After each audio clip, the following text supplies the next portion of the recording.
and welcome to another Cosmos from Your Couch.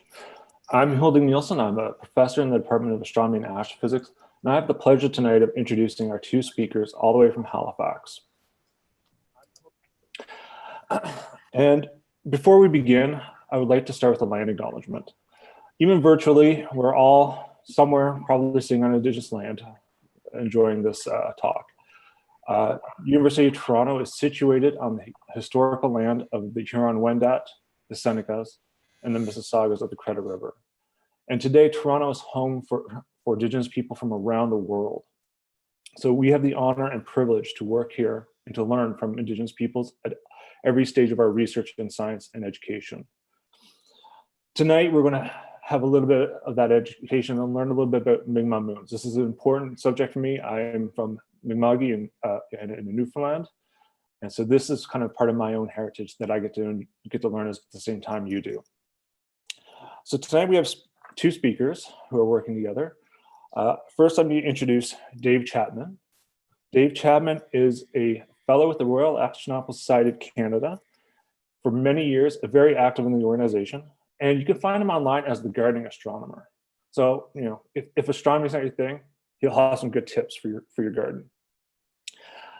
Also, we have tonight Cathy LeBlanc. Cathy is a member of the Acadia First Nations in Nova Scotia and is the Mi'kmaq cultural interpreter for many years. And one of the really nice things I've learned about Cathy recently is that she is a member of the big drum group Women of the Shore. So not only does she share Indigenous knowledge and Mi'kmaq knowledge, she shares the music and traditions. So I'll pass it off to you, and thank you again. Well, thank you, Hilding and Michael, for having us. It's a great honor for us to participate in this series, Cosmos on the Couch. We've basically been, you know, talking and sharing our knowledge here in Nova Scotia and New Brunswick. So this is a really wonderful opportunity for us to, you know, go out to the outside world. Cathy? Yeah, I want to say thank you as well. This is an honor and new for Dave and I. This is our first webinar together. Usually we're on stage. So this is new, but we are so grateful. We're going to start tonight's presentation with a reading. And I usually do this reading. Dave and I have been presenting for many years. And right from the beginning, I would read this poem. So tonight, I'm going to pass that honor on to someone very special. And I'll tell you more about that after she opens up our talk.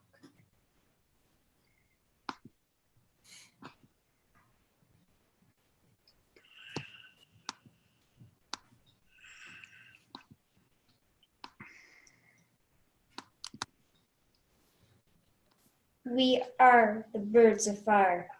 We are the stars which sing. We sing with our light. We are the birds of fire. We fly over the sky. Our light is a voice. We make a road for spirits, for the spirits to pass over. Among us are 3 hunters who chase a bear. There never was a time they were not hunting. They look down on the mountains. This is the song of the stars.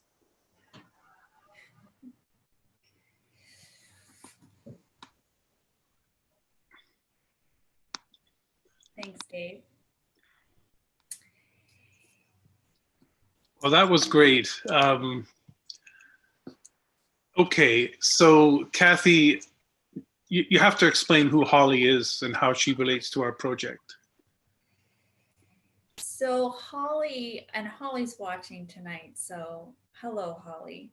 And hello, Mason, another young person who's with us tonight, learning along with us. Holly she was 6 at the time when we started this project, and she learned about the Mi'kmaq moons and astronomy along with me. So you will hear stories throughout tonight's presentation from Holly and I and our journey together. And storytelling and the passing down of knowledge through storytelling is how our ancestors passed on stories. So it became clear to me about a year ago that I was passing on this knowledge to Holly as her auntie, and we were doing it in the way that our ancestors would have.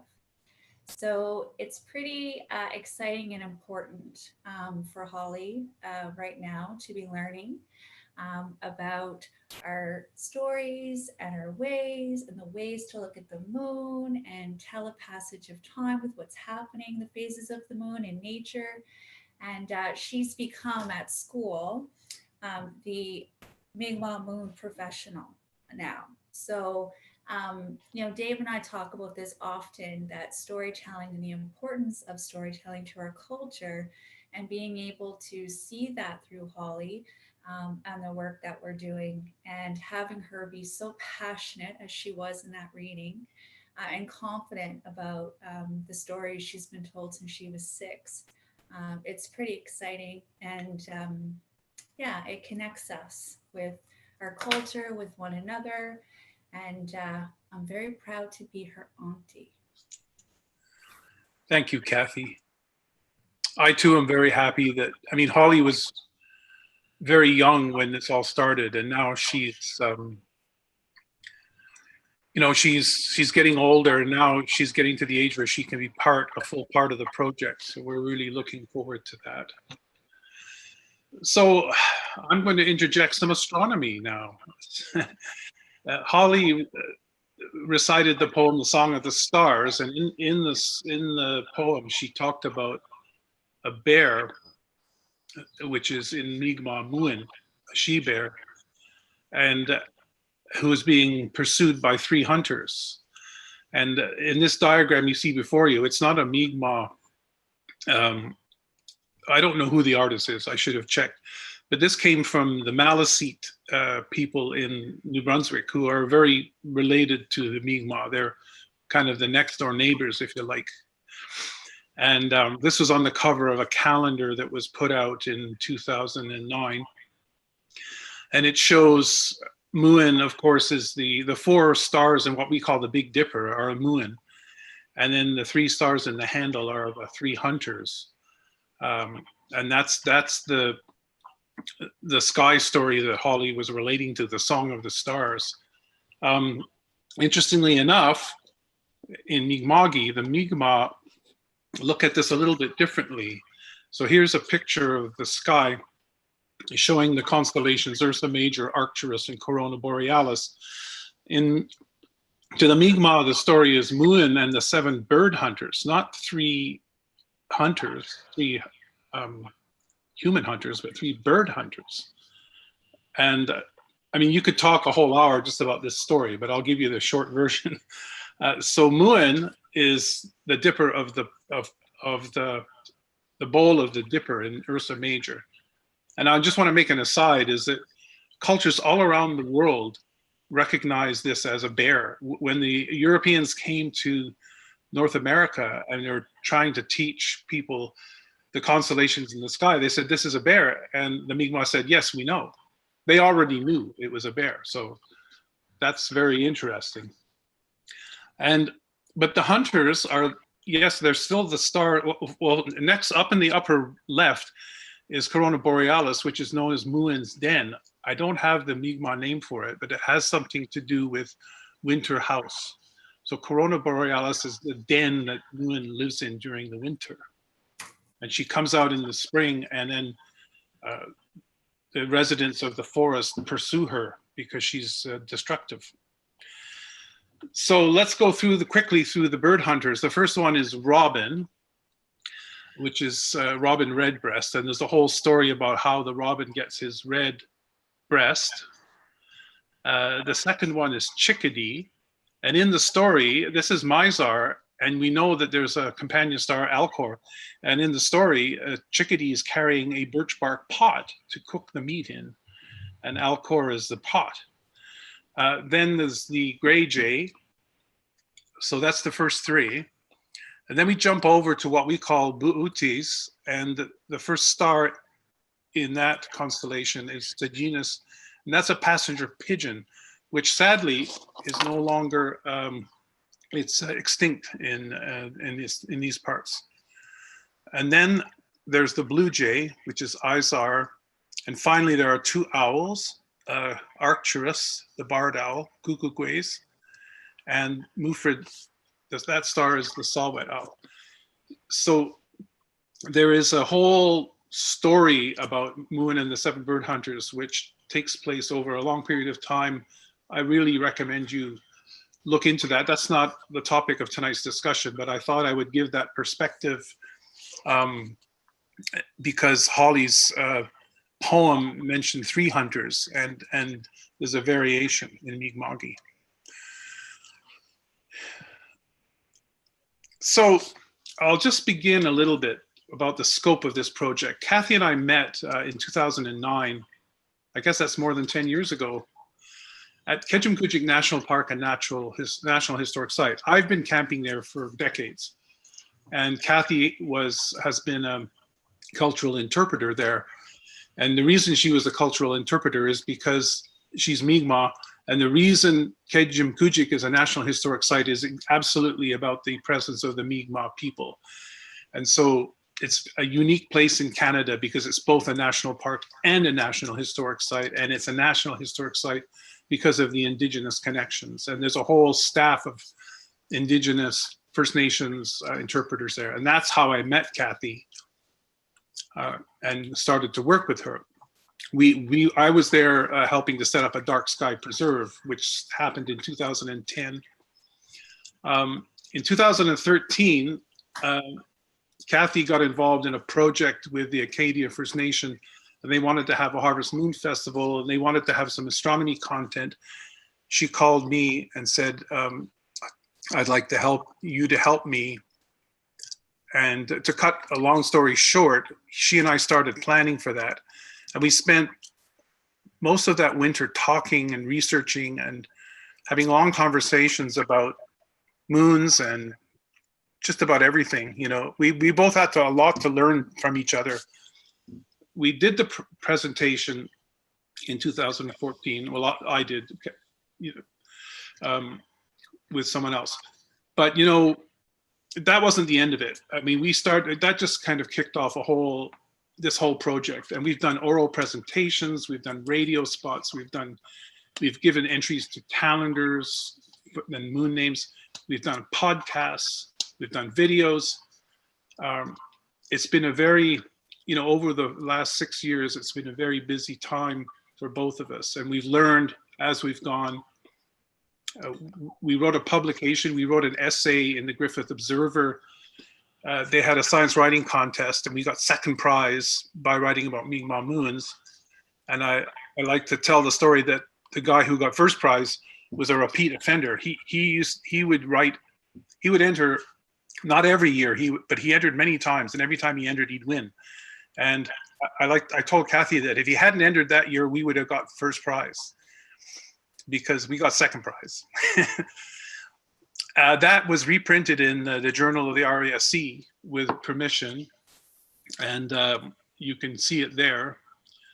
And based on that essay, we were approached by a publisher to write a book, and that book is in progress, and we have a draft text.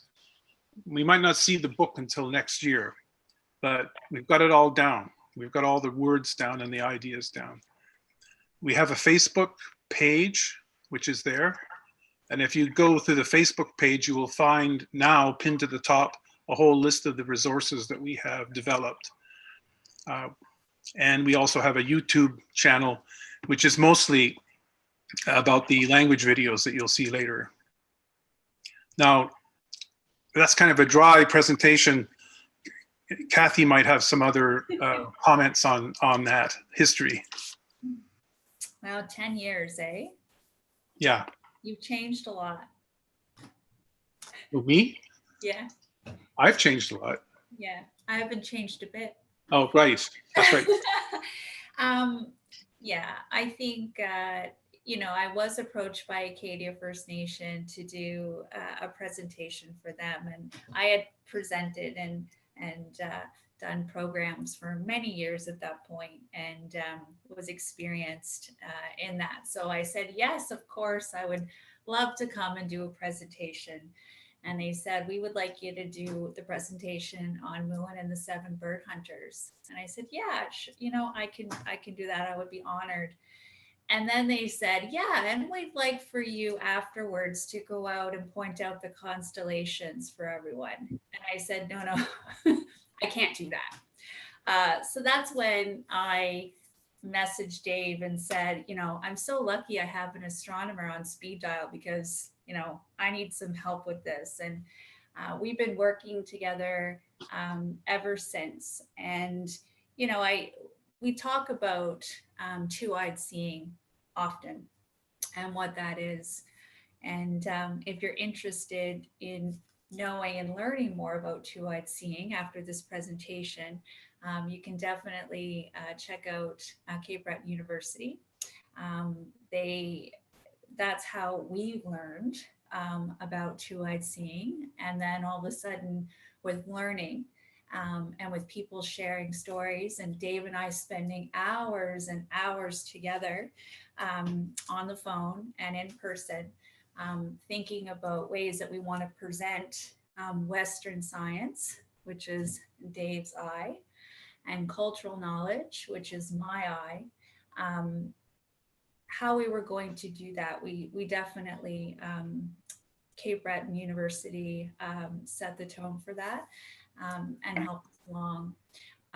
So I think in Dave and I preparing for this talk, as we always do, we have our conversations. And, if you want to know truly about two-eyed seeing, and, we are doing it, right? We have both of us here together, both of us sharing stories, both of us respecting one another and the knowledge that we both have, and then passing on that knowledge to the younger generation, which is very important. So I will let you move. I always say I'm the blue eye, Dave's the green eye, and we've come together. And I think one of the most important things to remember with two-eyed seeing is respecting point of view, and not forcing your beliefs on someone else, and coming to an understanding. And that takes a long time to do. It's not easy, but it has brought so much joy to my life and to Dave's life and to the people we present to. So Thanks, Cathy. You're welcome, Dave. It's really been, the process is almost more important than the knowledge that we're sharing here. Like we really feel this is a good model for settlers and Indigenous people to work together when they're dealing with knowledge, which is an intersection between them. It's a non-antagonistic way of communicating.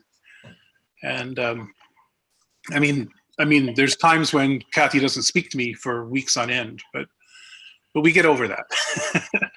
Anyway, let's move on and do a little astronomy. So this should be review for everyone. So, I mean, the day is the most important time unit that affects us, the rising and setting of the sun. And, we get up every day, go to work, and we sleep at night. But the next most important time period is the year. And certainly for people in the temperate latitudes like we are in Canada, the year is what drives the seasons.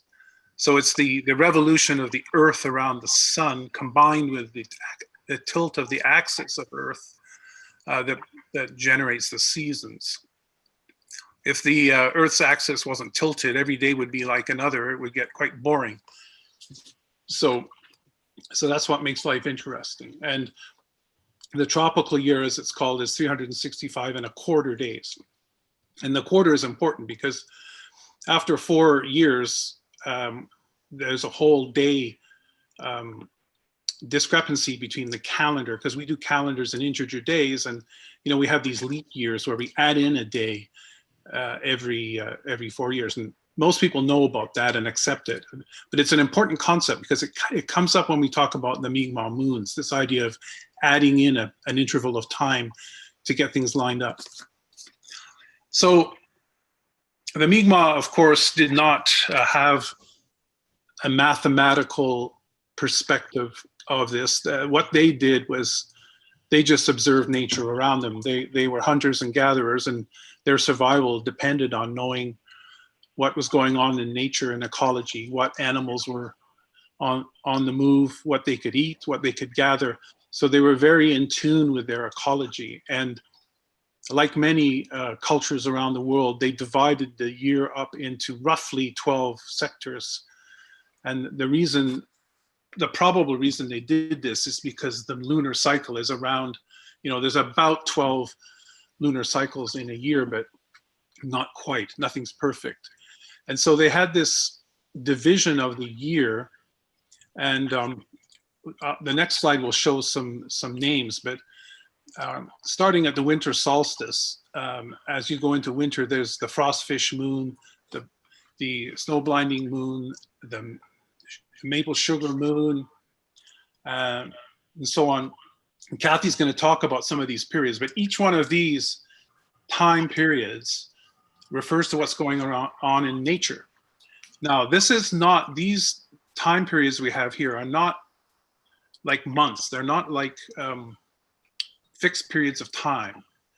As I'll show later, if a full moon appears in one of these sectors, it takes that name. So if there's a full moon between 3rd of February and 5th of March, it will be called the snow blinding moon. And if there's a full moon between 5th of June and the 6th of July in the middle of summer, it's called the trees fully leaved moon.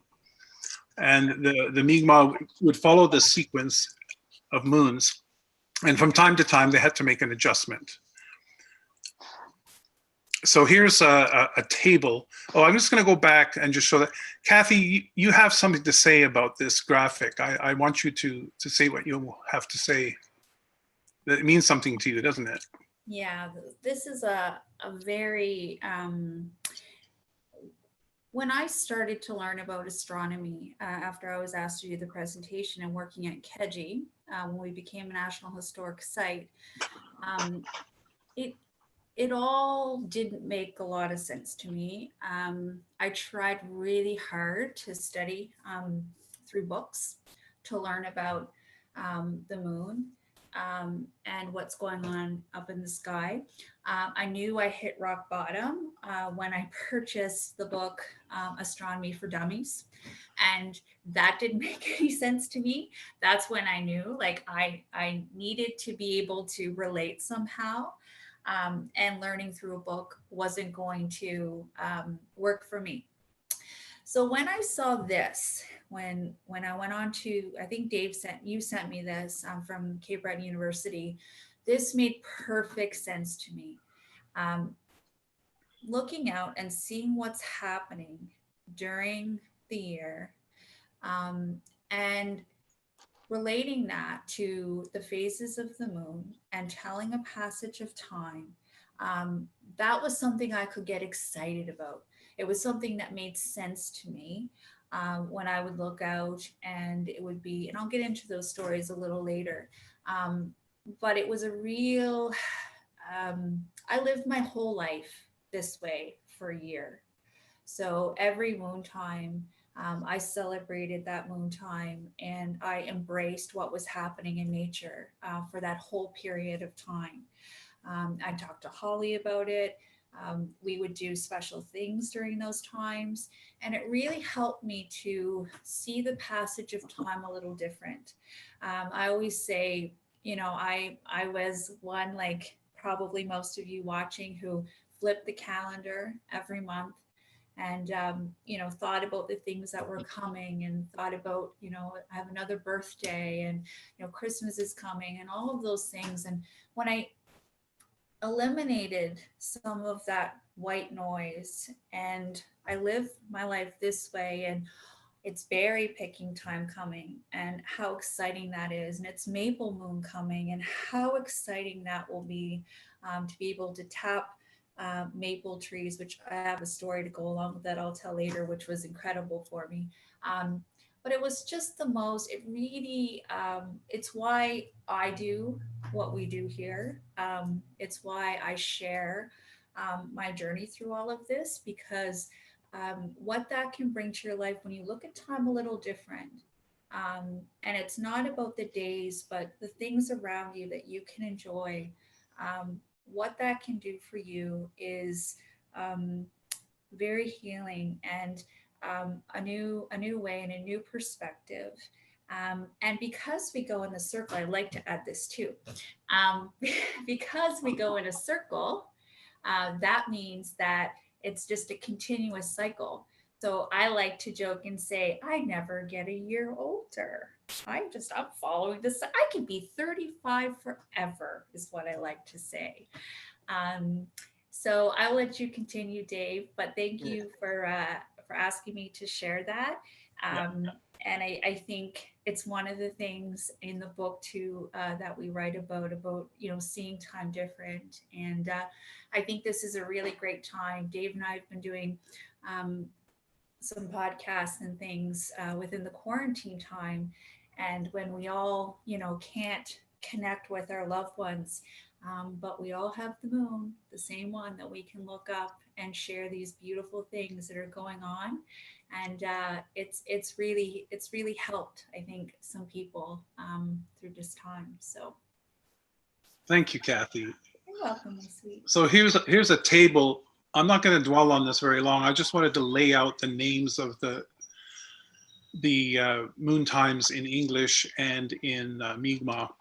We're going to get Curtis to teach us a few of those, but each moon time has a Mi'kmaq name and it has a meaning. And I just wanted to point out that almost all of them relate to things that are going on around you here on Earth, around you in nature. The tomcod spawning, birds laying eggs, birds shedding feathers. And I just want to point out that the last one, Kezigewi, it's either the winter moon or the chief moon, but for some reason it doesn't relate to anything which is on Earth. And we're going to come back to that at the end, which I think is a really good lesson in two-eyed seeing, because it puzzled me. Just in terms of how this connects with other First Nations, all across North America at least, indigenous groups have systems like this that follow the moon and give them names. And the names change, and the languages change, but the names and the meanings change because each nation is relating to what's around them. And so the Mi'kmaq list of names would not be repeated exactly at another place. So this is very particular to the Mi'kmaq. And I'll just want to point out one interesting point. The moon time, which is around the time of the fall equinox, which is, it's called mate calling time here. That's what people typically call the harvest moon.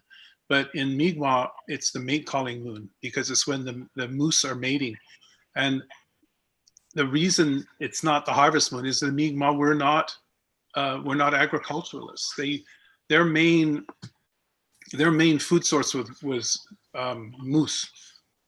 Sadly, they're extirpated here, but they were hunters and they were gatherers. They didn't farm at that time, and traditionally, and so they didn't call it the harvest moon. They had a berry ripening moon the month before.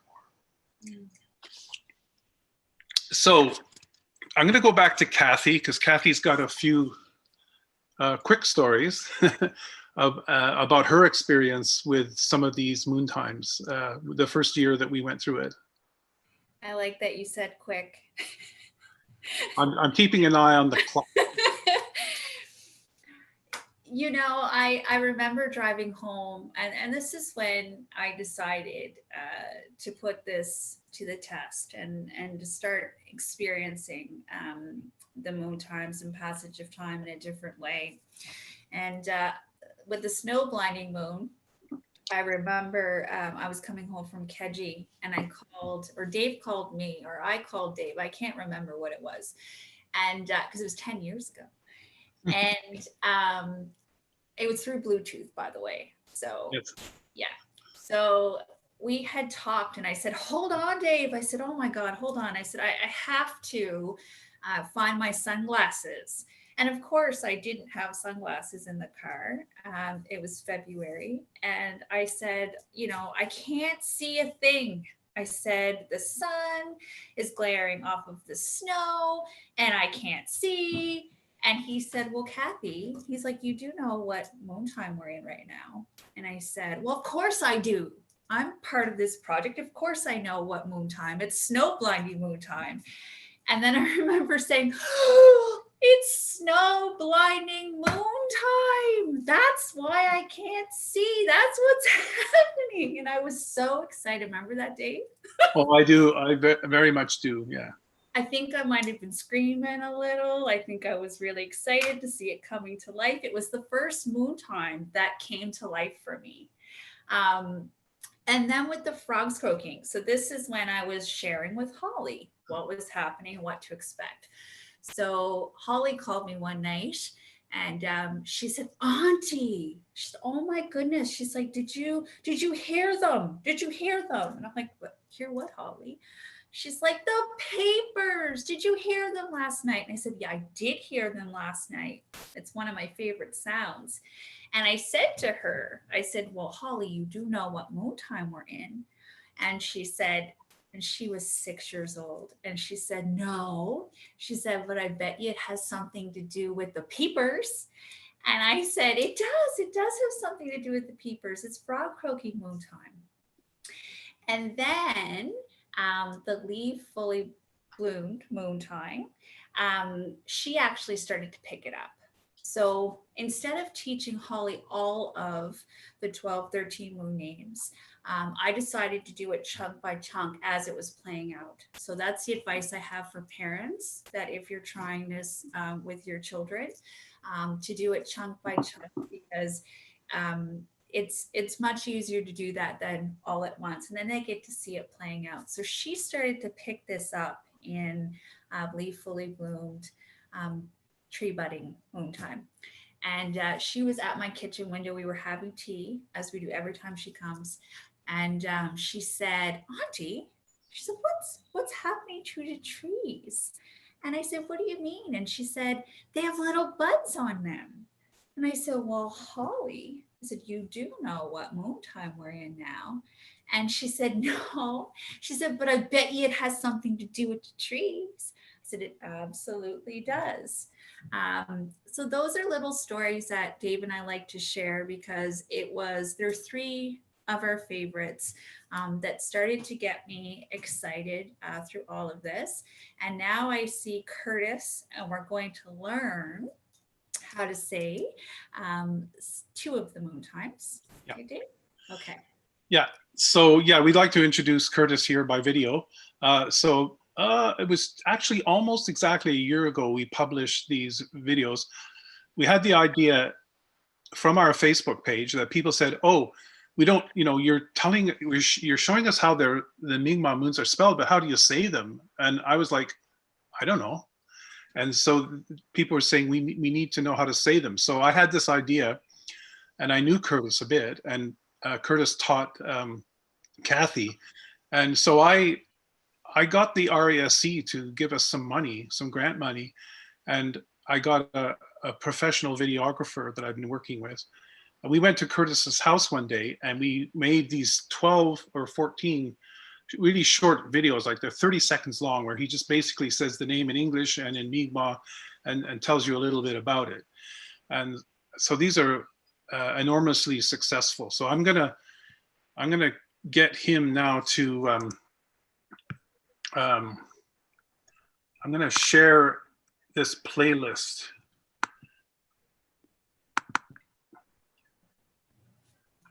That didn't work. Okay, let's try that again.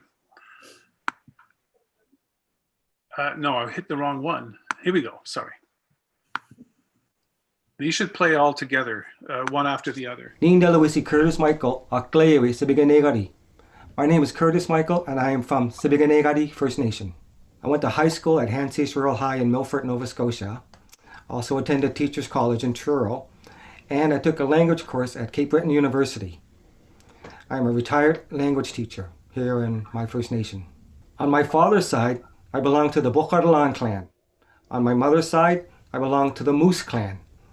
My mom and dad are originally from Eskasoni, but I grew up here in Sibiganegadi. I did win an award back in 2013 from Inspire. It was in the category of culture and traditions. Thank you for watching this video. I'm glad you took the time to learn about the Mi'kmaq moons and our culture. Walalio. Thank you all very much.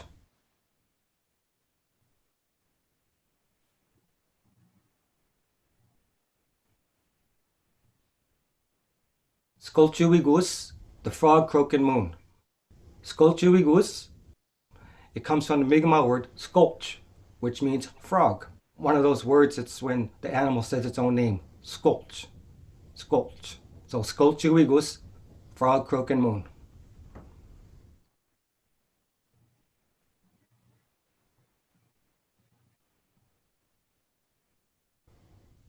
Nibinigus, trees fully leafed moon. Nibnigus, the word nibi means leaf in Mi'kmaq. Also, the word nibk means summertime, the season. Once again, Nibnigus, trees fully leafed moon.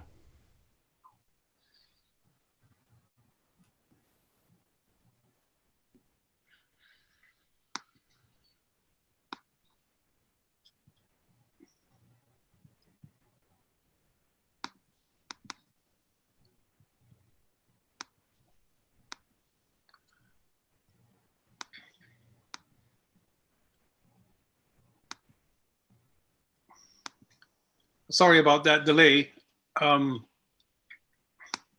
Wigewigus, Oh, damn. animal I fattening knew moon. that would happen. Wigewigus. I have to go off and do something here. Wigewigus, animal fattening moon. Wigewigus. It's when the animals gain weight for the winter.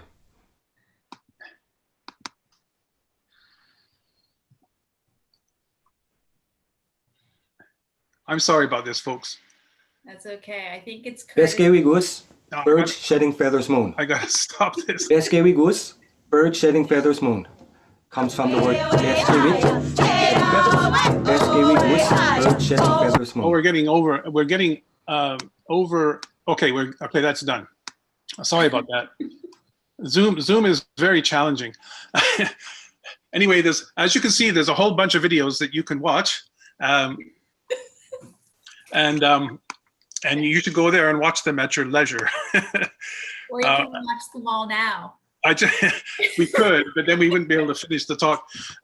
Anyhow, I just want to mention that the artwork for this series was done by Autumn McDonald, who's another young Mi'kmaq person who's Holly's age, and we actually, hired her to do the seasonal artwork for these, and she did such a wonderful job. We love it. So there's a lot there you can. So I saw on YouTube, somebody asked what happens when there's two moons in one sector of time, and we're actually getting to that. I think her name was Alice. So again, the moon cycle is 29 and a half days. And it's shorter than the typical calendar month. And we know all this from school. We should know all this from school. And so here we have on this slide, there's a lot going on here. But on the right-hand side, this is how we look at it in the Western calendar with our months of the year and our full moons happening at different times during the month and so on. There's no rhyme or reason to it. That's the Gregorian calendar, and that's Pope Gregory. But on the left-hand side, this is the Mi'kmaq view, where you have moon times, and the full moon is in the beginning of each, or sorry, in the middle of each moon time.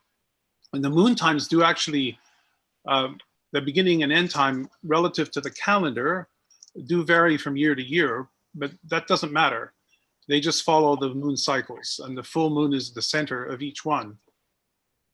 And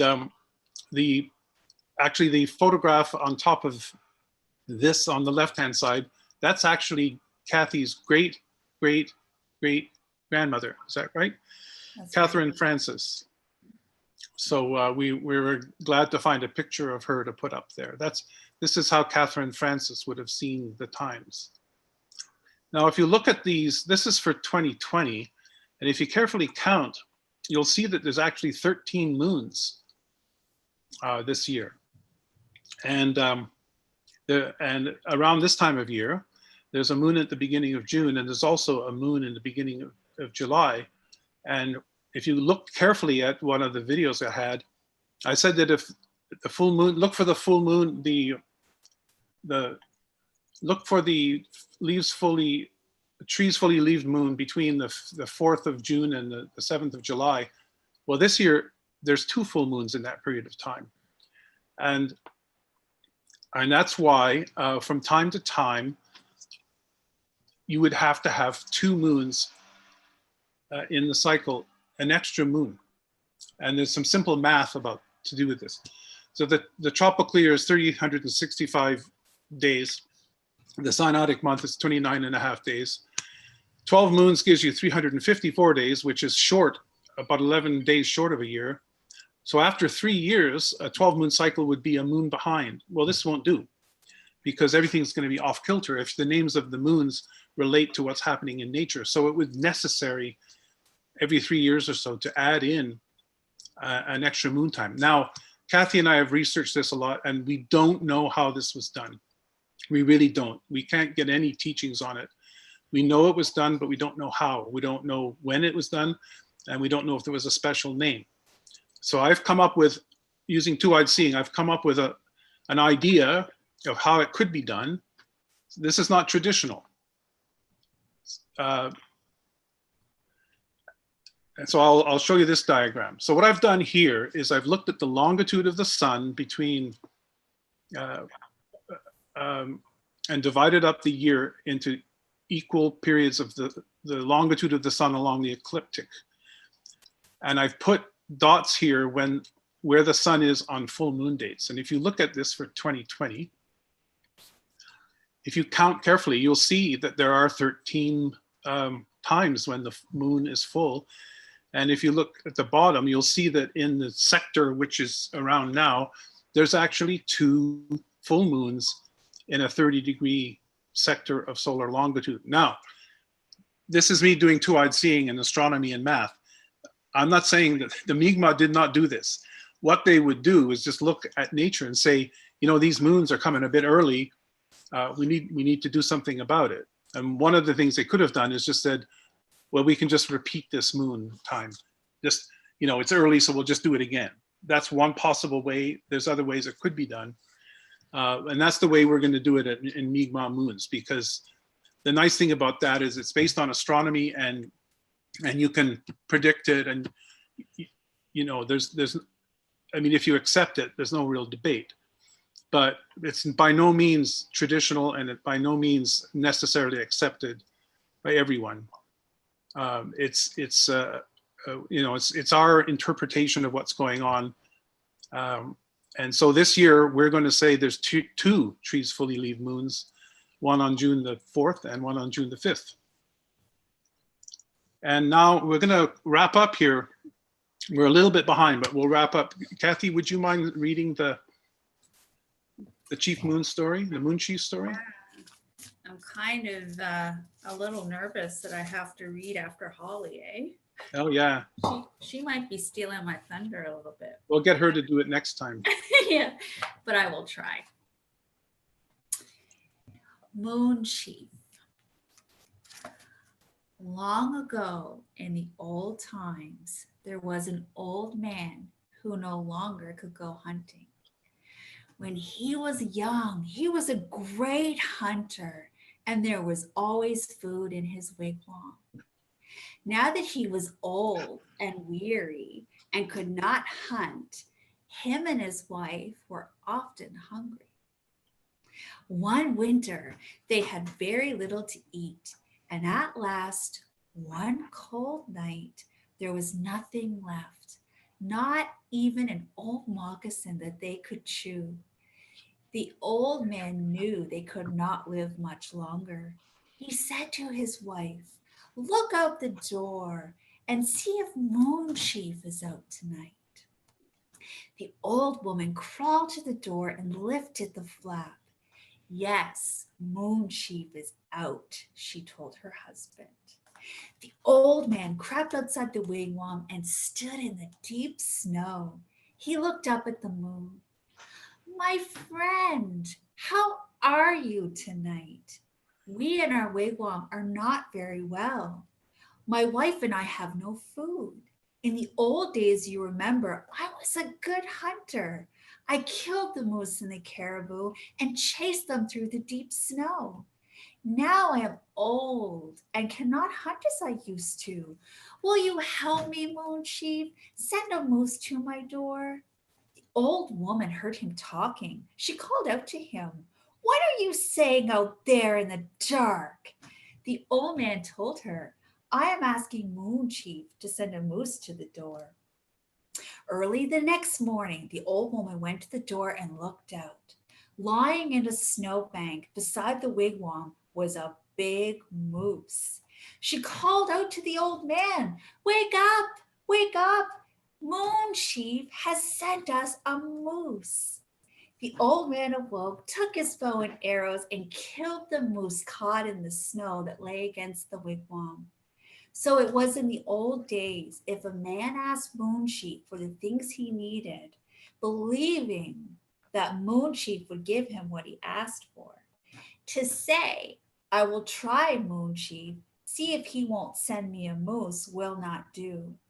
Only if you feel you are bound to get what you ask for will Moon Chief send you whatever you need.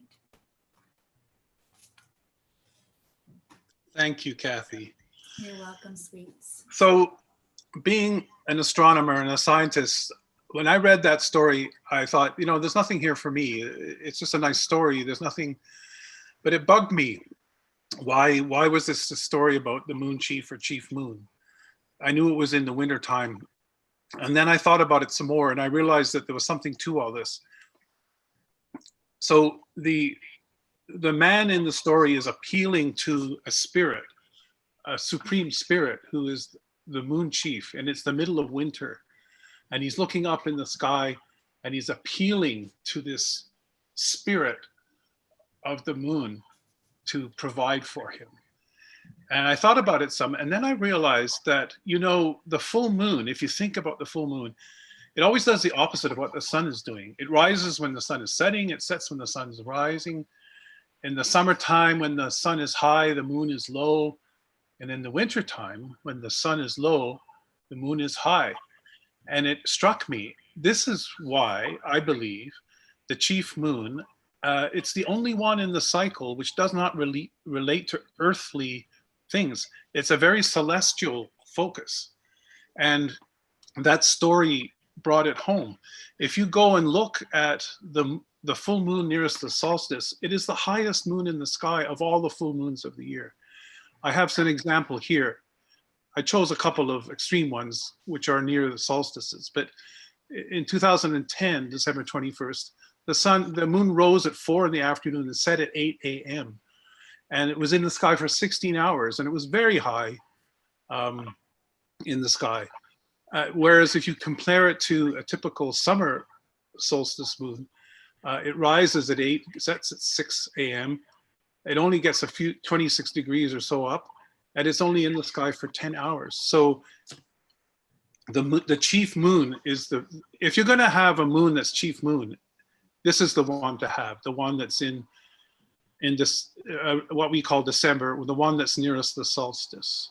And so I thought this is great, because I think that this is an example of two-eyed seeing, where we listen to the story and then we talk about the astronomy and we sort of figure it all out. So that brings us to a close. There's much more we could say. There's a whole list of people here that we need to acknowledge. I can't go through them one by one. There's a mixture of settler people and First Nations people. We've had an enormous amount of support from people. a lot of excellent feedback and attention. And we're very happy to have been able to bring this to you. And we thank you very much for tuning in. I see we've got over 100 people watching on YouTube, and I think many more will watch in days to come. And there's a lot of comments. So at this point, I guess we should go over and get Hilding to moderate some questions and answers.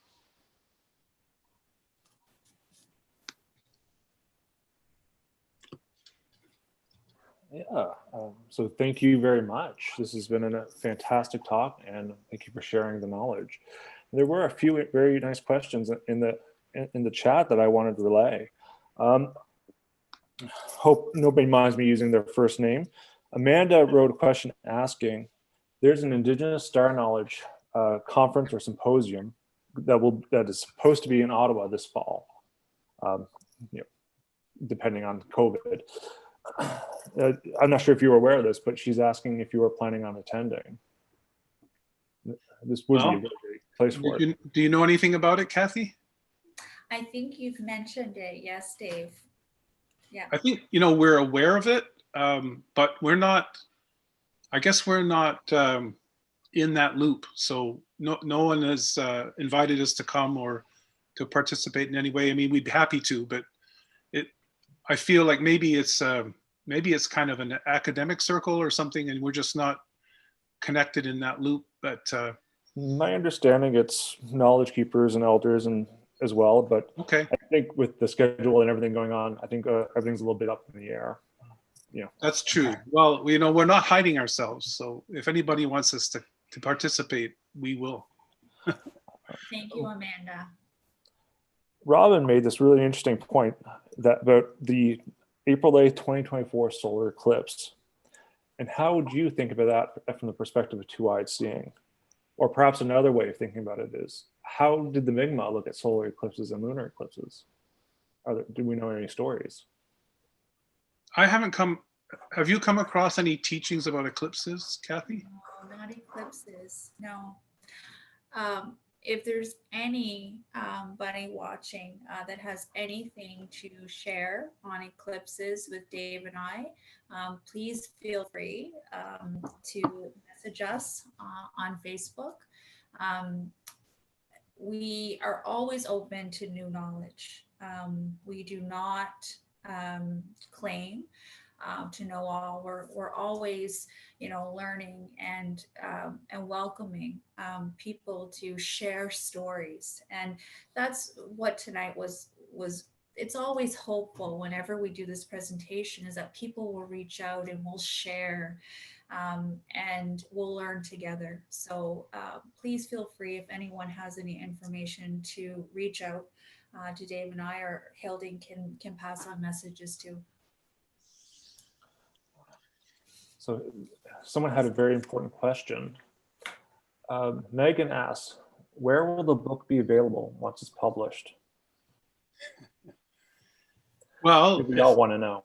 Yeah, well, if I don't want to mention the publisher's name, but we're dealing with a very well-known regional publisher, and the intent is when the book is ready, it will be marketed in all the normal ways. It'll be on bookshelves, and you'll be able to buy it online, but it'll be on books. The idea is it'll be marketed in bookshelves and in stores, certainly in Canada, possibly even the States. But we're a long ways away from having a physical book.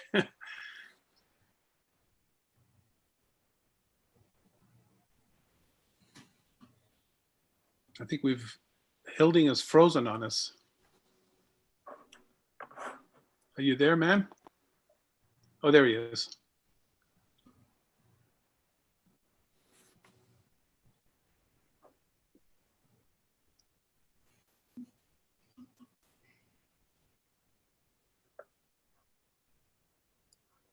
Did you hear the answer there? No, I'm sorry. I think I lost the end of it, but hopefully everyone else got it. I think everyone else got it. Yeah, I think it's my internet connection. Finally, I'm gonna take the prerogative and ask my own question. So the two of you present the two-eyed seeing in this very wonderfully joint project. how would you envision this going forward in, say, high schools, elementary schools, and universities? Cathy, you answer that. Yeah, I've had some experience in that, Hilding, only in, I currently work for the Social Regional Center of Education. And one of my roles last year was working with teachers and administrators and educators to help to teach culture. And so what I would do is I would go into classrooms and I would work with teachers, and the whole, it wasn't me going in and presenting and teaching, but it was working with the teacher, and the teacher being comfortable with presenting the information. And so I see it moving forward as a joint approach. I think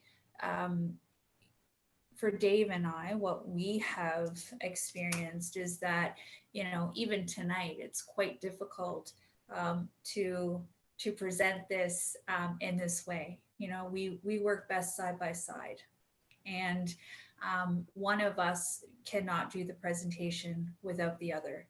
And I think that when you're thinking about, doing two-eyed seeing and teaching in universities and all of that, there's no reason we can't think outside of the box and have both lenses present and sharing, because we have so much that we can learn from one another.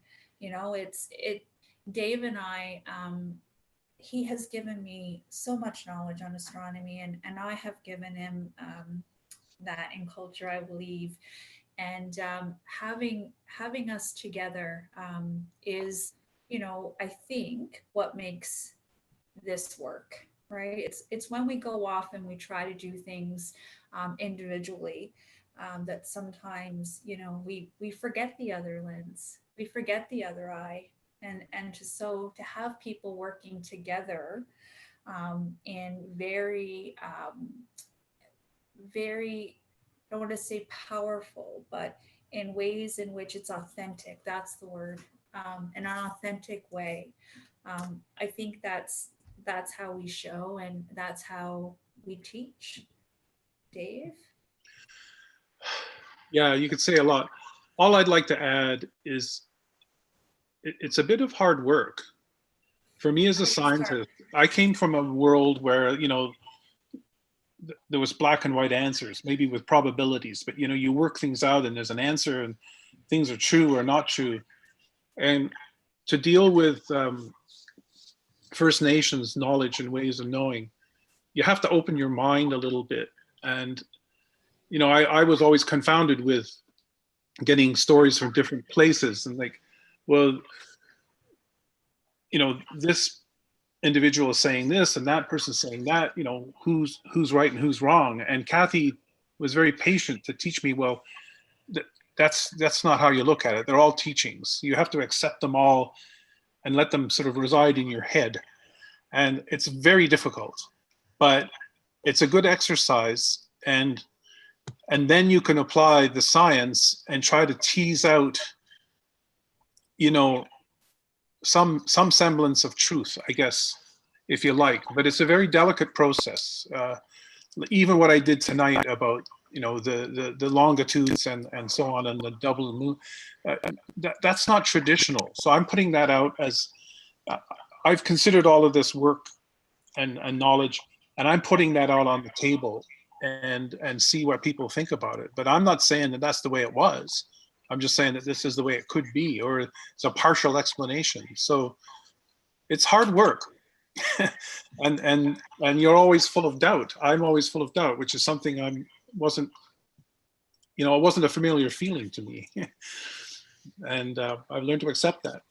I think the key thing is, to create a safe space.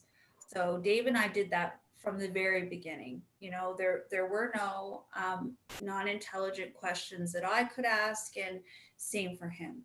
We created this trust within each other that we could ask each other anything, and that we weren't going to judge each other for, you know, for any topic that we wanted to discuss. It was a safe space for us both. And I think, and we talked about that, Hilding, too, when we spoke, right? That it's about giving each other the permission to learn from one another, and no judgments, right? And create that safety for the people that you're working with, because there's so much that we can learn from each other if we create the spaces and to be able to do that. Good answer. Yeah. Thank you very much. I think we are at the hour, so I guess that's. I'm pretty sure Mike's going to come back on and give me the hook in a moment. So I just want to thank you both again for agreeing and coming and sharing this knowledge with us. And I think we all learned a lot tonight that will benefit us all for the future. So yeah, thank you. Cathy, did you have some final words, parting words, or a reading? Just a. You know, Dave always lets me end the show, Hilding. Sorry, but I'm always. I'm always the one that closes the show. You know, even better. I'm just joking. Not really. No. I always, you know, I don't have a story. And I always wait to see how I feel at the end of things. And I kind of sum things up. And, you know, what I want to say to anybody out there, I know we have some young people watching us tonight. And what I always say to the young people, and even, you know, those who don't study astronomy, or those that do, for me, what I always like to do, and what was special for me, was to just look up. Just go out tonight and look up and appreciate what's above you. And tomorrow when you wake up, look around and see what's happening out there. And, you know, take in the beauty of what is. You know, this whole project has allowed us to, you know, love what's above, appreciate what's around, what's below. And so if I would have any parting words, it's just to go and take a look and wake up tomorrow and be grateful for what's around you. And obviously that's it. Just look up. Don't get bottled down by all of the books like I did, and just embrace and connect. That's what it's all